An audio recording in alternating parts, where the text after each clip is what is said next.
Pope Francis's visit to Southeast Asia is being seen as a massive undertaking, traveling to 4 countries over 12 days. This is the longest trip Pope Francis has taken in his papacy. At 87 years of age, it certainly is a challenge. Starting in the Indonesian capital of Jakarta, the Pope visited the Cathedral of the Assumption to meet Cardinal Ignatius Suharyo Hardjotmojo, who told EWTN News that this visit will help strengthen the already harmonious relationship between Christianity and Islam in Muslim-majority Indonesia.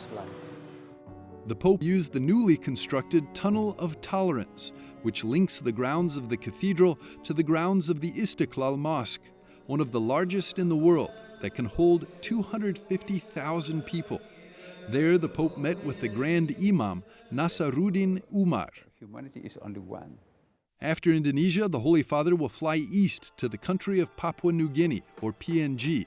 There, he will meet the country's first cardinal, John Ribat, who told EWTN that they are keen to talk to the Holy Father about their beatified Peter Turat, a priest who stood up for religious values in the face of Japanese oppression and was executed in 1945.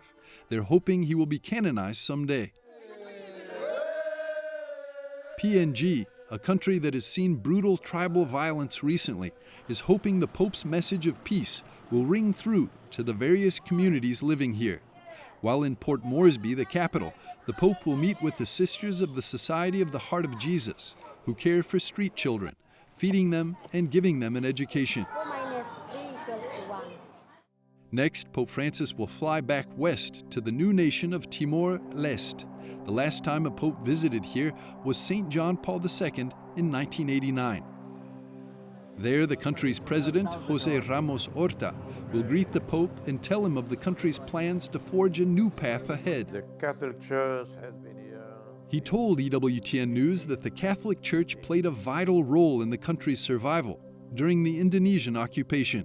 Cardinal Virgilio do Carmo da Silva told us that the fact that Pope Francis has decided to travel all the way here will be a reaffirming moment for the people of this newly independent and deeply Catholic country.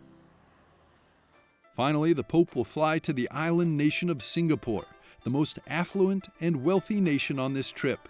Here he will meet with young Catholic Singaporeans who will express to the Pope what it's like being a young person of faith in their booming country. And finally, Pope Francis will celebrate Mass with an estimated 50,000 people before departing and returning to Rome in Italy, marking the end of what will be a historic trip for the Church and the people here.